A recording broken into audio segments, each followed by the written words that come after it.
दृष्टि है इसके टुडेज जी के प्रोग्राम में आपका स्वागत है। तो शुरुआत करेंगे अभ्यास प्रश्न से। हमने आपसे पूछा था CERN यानी CERN European council for Nuclear research किसकी सीमा पर स्थित है। आपके ऑप्शंस थे A France Italy, B France Belgium, C France Germany या फिर D फ्रांस स्विट्जरलैंड। तो इस क्वेश्चन का सही आंसर था ऑप्शन डी। दरअसल हाल ही में CERN European Organization for Nuclear Research सुर्खियों में रहा। ये एक अंतर्राष्ट्रीय वैज्ञानिक संगठन है जिसे हाई एनर्जी पार्टिकल फिजिक्स में सहयोगात्मक अनुसंधान के उद्देश्य से स्थापित किया गया है। इसकी स्थापना 1954 में हुई थी।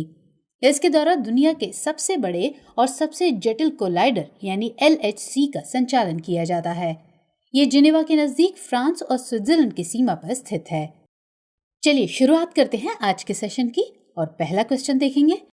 हाल ही में चर्चा में रहा मत्तेवाड़ा फॉरेस्ट क्षेत्र किस नदी के नजदीक स्थित है। A Beas, B Sutlej, C Chenab या फिर D झेलम। तो इस प्रश्न का सही उत्तर है ऑप्शन बी। दरअसल पंजाब के लोगों और पर्यावरण कार्यकर्ताओं द्वारा राज्य सरकार के मत्तेवाड़ा फॉरेस्ट क्षेत्र के पास एक औद्योगिक पार्क स्थापित करने के फैसले का विरोध किया जा रहा है। इसके चलते ये सुर्खियों में है। ये फॉरेस्ट पंजाब की सबसे बड़ी नदी सतलुज और इसके सबसे बड़े शहर लुधियाना के नजदीक स्थित है, इसलिए विकल्प बी सही आंसर है। ये राज्य के लोगों को मूल्यवान पारिस्थितिक तंत्र संबंधी सेवाएं प्रदान करता है। चलिए अगला प्रश्न। कोलोकेशन फैसिलिटी के संबंध में निम्नलिखित कथनों पर विचार कीजिए। कोलोकेशन एक डाटा सेंटर फैसिलिटी है जहां कोई तीसरा पक्ष अन्य कंप्यूटर हार्डवेयर के साथ रैक या सर्वर स्पेस को लीज पर ले सकता है। 2. नेशनल स्टॉक एक्सचेंज द्वारा 2013 में कोलोकेशन की सुविधा शुरू की गई थी। आपको बताना है कि इनमें से कौन से कथन सही है या सही हैं। आपके ऑप्शंस है A केवल 1, B केवल 2, C 1 और 2 दोनों या फिर D ना तो 1 और ना ही 2। तो इस सवाल का सही जवाब है ऑप्शन A। दरअसल नेशनल स्टॉक एक्सचेंज संक्षिप्त में NSE कोलोकेशन घोटाले में CBI सहित कई एजेंसियां मामले की जांच कर रही हैं। कोलोकेशन एक डाटा सेंटर फैसिलिटी है जहां कोई तीसरा पक्ष अन्य कंप्यूटर हार्डवेयर के साथ रैक या सर्वर स्पेस को लीज पर ले सकता है, इसलिए कथन 1 सही है। कोलोकेशन में सर्वर स्थापित करने और डेटा के भंडारण के लिए बिजली की आपूर्ति, बैंडविड्थ और कूलिंग आदि बुनियादी सुविधाएं शामिल हैं। आपको बता दें कि वर्ष 2009 में NSE ने कोलोकेशन की सुविधा शुरू की थी, इसलिए कथन 2 गलत है। चलिए बढ़ते हैं अगले प्रश्न की ओर। किरू जल विद्युत परियोजना किस राज्य अथवा केंद्र शासित प्रदेश में स्थित है। ऑप्शन है A Himachal Pradesh, B Punjab, C Jammu Kashmir या फिर D अरुणाचल प्रदेश। तो इस क्वेश्चन का सही आंसर है ऑप्शन C। हाल ही में CBI द्वारा किरू जल विद्युत परियोजना में अनियमितता के चलते विभिन्न स्थानों पर तलाशी ली गई। 624 मेगावाट की यह परियोजना जम्मू कश्मीर के किश्तवाड़ जिले में चिनाब नदी पर अवस्थित है, इसलिए ऑप्शन C सही आंसर है। इस परियोजना की कल्पना रन ऑफ रिवर योजना के तौर पर की गई है। इसकी आधारशिला फरवरी 2019 में रखी गई थी। ये परियोजना 2023 तक पूरी की जाएगी। चलिए बढ़ते हैं अगले प्रश्न की ओर। निम्नलिखित में से कौन सा देश हॉर्न ऑफ अफ्रीका में शामिल नहीं है। A Ethiopia, B Nigeria, C Somalia या फिर D जिबूती। तो सही आंसर है ऑप्शन B नाइजीरिया। दरअसल लगातार 4 मौसमों में हुई औसत से कम वर्षा के चलते हॉर्न ऑफ अफ्रीका का क्षेत्र सूखे की मार और पानी की कमी से जूझ रहा है। इससे लगभग 18.5 मिलियन से अधिक लोगों को गंभीर खाद्य संकट का सामना करना पड़ सकता है। विश्व खाद्य कार्यक्रम यानी WFP ने चेतावनी दी है कि 2022 के अंत तक ये संख्या 20 मिलियन तक पहुंच सकती है। आपको बता दें कि हॉर्न ऑफ अफ्रीका अफ्रीकी भूमि का पूर्वी विस्तार है। इसमें जिबूती, इरिट्रिया, इथियोपिया और सोमालिया शामिल हैं, इसलिए ऑप्शन बी सही आंसर है। चलिए अगला प्रश्न। रेबीज जो एक जूनोटिक रोग है के खिलाफ सफलतापूर्वक पहला टीका किसके द्वारा लगाया गया था।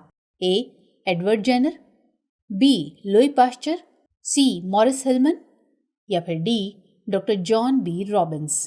तो इस सवाल का सही जवाब है विकल्प B लुई पास्चर।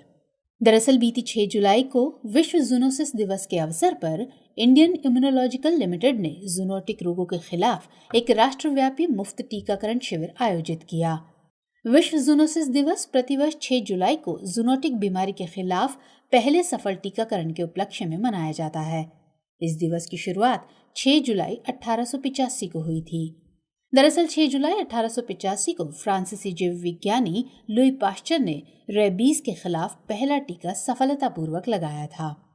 आपको बता दें कि जानवरों से इंसानों में फैलने वाले रोगों को जूनोटिक रोग कहा जाता है। चलिए अगला प्रश्न, मानगढ़ पहाड़ी किस राज्य में है? महाराष्ट्र, गुजरात, हरियाणा या फिर राजस्थान? तो इस क्वेश्चन का सही आंसर है ऑप्शन डी, राजस्थान। हाल ही में राष्ट्रीय स्मारक प्राधिकरण ने राजस्थान में मानगढ़ पहाड़ी को राष्ट्रीय महत्व का स्मारक घोषित करने पर एक रिपोर्ट प्रस्तुत की।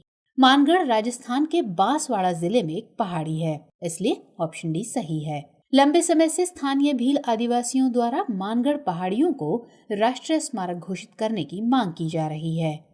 चलिए अगला प्रश्न, हाल ही में किस स्थान पर 3 दिवसीय अखिल भारतीय शिक्षा समागम का उद्घाटन किया गया? ए नालंदा, बी वाराणसी, सी जयपुर या फिर डी ऋषिकेश? तो इस प्रश्न का सही उत्तर है विकल्प बी, वाराणसी। दरअसल हाल ही में प्रधानमंत्री मोदी ने वाराणसी में 3 दिवसीय अखिल भारतीय शिक्षा समागम का उद्घाटन किया, इसलिए ऑप्शन बी सही आंसर है। इसका आयोजन शिक्षा मंत्रालय द्वारा विश्वविद्यालय अनुदान आयोग और बनारस हिंदू विश्वविद्यालय के सहयोग से किया जा रहा है। ये उच्च शिक्षण संस्थानों को राष्ट्रीय शिक्षा नीति 2020 को लागू करने में रणनीतियों और सर्वोत्तम प्रथाओं पर अंतर्दृष्टि साझा करने के लिए एक मंच प्रदान करेगा। इस समागम का मुख्य आकर्षण उच्च शिक्षा पर वाराणसी घोषणा को स्वीकार करना होगा। ये उच्च शिक्षा प्रणाली के लक्ष्यों को प्राप्त करने में मदद के लिए भारत की विस्तारित दृष्टि और नए सिरे से उसकी प्रतिबद्धता का प्रदर्शन करेगा। चलिए अगला प्रश्न देखते हैं। सोडियम आयन बैटरियों के संदर्भ में निम्नलिखित कथनों पर विचार कीजिए। 1. ये लिथियम बैटरी से महंगी हैं। 2. इन्हें 0 वोल्ट में पूरी तरह डिस्चार्ज किया जा सकता है। 3. सोडियम पृथ्वी में प्रचुर मात्रा में उपलब्ध सामग्री नहीं है। 4.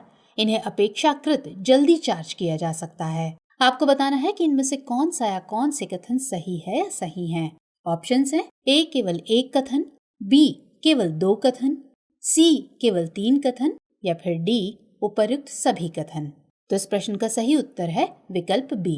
दरअसल हाल ही में IIT खड़गपुर के वैज्ञानिकों ने नैनो सामग्री का उपयोग सोडियम आयन आधारित बैटरियों और सुपर कैपेसिटरों को विकसित करने के लिए किया है। ये सोडियम सामग्री लिथियम आधारित सामग्री से सस्ती है, इसलिए कथन एक गलत है। सोडियम आयन बैटरियों को पूरी तरह से 0 वोल्ट तक डिस्चार्ज किया जा सकता है। इससे ये कई अन्य स्टोरेज तकनीकों की तुलना में एक सुरक्षित विकल्प बन जाती है, इसलिए कथन 2 सही है। सोडियम पृथ्वी पर सबसे प्रचुर मात्रा में उपलब्ध प्राकृतिक तत्वों में से एक है, इसलिए कथन 3 गलत है। Na आयन बैटरी के फायदों में से एक ये है कि इन्हें तेजी से चार्ज किया जा सकता है, इसलिए कथन 4 सही है। चलिए अगला प्रश्न। वर्स्टेहेन शब्द संबंधित है ए क्वांटम भौतिकी, बी समाजशास्त्र, सी समुद्री जीवन या फिर डी अंतरिक्ष? तो इस सवाल का सही जवाब है ऑप्शन बी समाजशास्त्र। दरअसल वर्स्टेहेन की अवधारणा का जर्मन भाषा में अर्थ अंडरस्टैंडिंग या समझ है। इस अवधारणा को लोकप्रिय बनाने का श्रेय मैक्स वेबर को दिया जाता है। इन्हें समाजशास्त्र के संस्थापकों में से एक माना जाता है। वर्स्टेहेन के लिए शोधकर्ता को किसी व्यक्ति के एक्शन के अर्थों को देखने और समझने के लिए स्वयं को उसी व्यक्ति की स्थिति में रखने की आवश्यकता होती है। ये महत्वपूर्ण हो जाता है क्योंकि विभिन्न संस्कृतियों और समाजों में क्रियाओं के अलग अलग अर्थ हो सकते हैं। उचित जांच के बिना एकत्र किए गए डेटा की गलत व्याख्या करने का जोखिम होता है, इसलिए ऑप्शन बी सही आंसर है। चलिए अगला प्रश्न देखते हैं। 0 क्लिक तकनीक संबंधित है रॉकेट से, लड़ाकू जेट विमान से, हैकिंग से या फिर जंगल की आग से? तो इस क्वेश्चन का सही आंसर है ऑप्शन सी हैकिंग।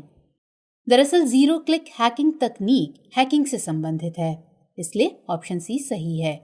जैसा कि नाम से ज्ञात है, इस तकनीक में लक्षित फोन के उपयोगकर्ता द्वारा किसी भी एक्शन यानी क्लिक की आवश्यकता नहीं होती है। ये स्पाईवेयर की मदद से किसी डिवाइस में दूर से घुसपैठ कर सकता है। इसके लिए software 0 day vulnerability operating system में खामियां आदि की पहचान करता है। मानवीय त्रुटि के बजाय ये किसी उपकरण तक पहुंच प्राप्त करने के लिए सॉफ्टवेयर और हार्डवेयर सिस्टम की खामियों का फायदा उठाता है।